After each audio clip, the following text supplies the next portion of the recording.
नमस्कार, just news live में आपका स्वागत है। मैं हूं शाइका। आज की बड़ी खबर में हम बात करेंगे सरकार और किसानों के बीच बैठक में क्या कुछ हुआ और किसानों को कनाडा के पीएम के समर्थन पर भारत ने क्या कहा। लेकिन शुरुआत आज की बड़ी खबर की। सरकार और किसानों के बीच बैठक जारी। कृषि मंत्री बोले, पहले विकल्प सुनेंगे फिर लेंगे फैसला। केंद्रीय रक्षा मंत्री राजनाथ सिंह की अगुवाई में विज्ञान भवन में हो रही बातचीत।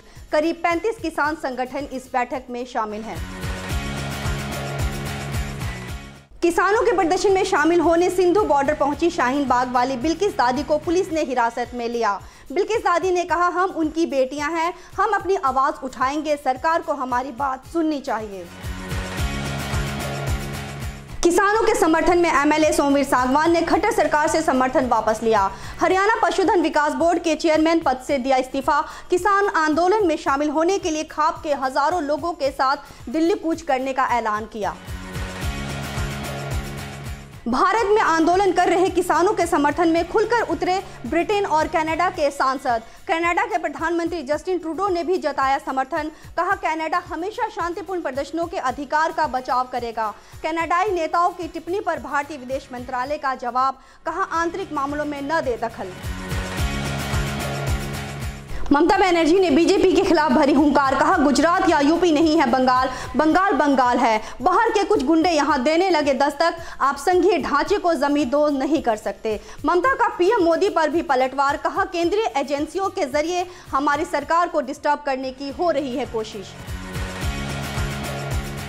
उद्धव ठाकरे की मौजूदगी में शिवसेना में शामिल हुई अभिनेत्री उर्मिला मातोंडकर। 1 साल पहले छोड़ा था कांग्रेस का हाथ। लोकसभा चुनाव से ठीक पहले यानी 27 मार्च 2019 को कांग्रेस में शामिल हुई थी उर्मिला मातोंडकर। मुंबई नॉर्थ सीट से चुनाव लड़ा था, लेकिन चुनाव हार गई थी।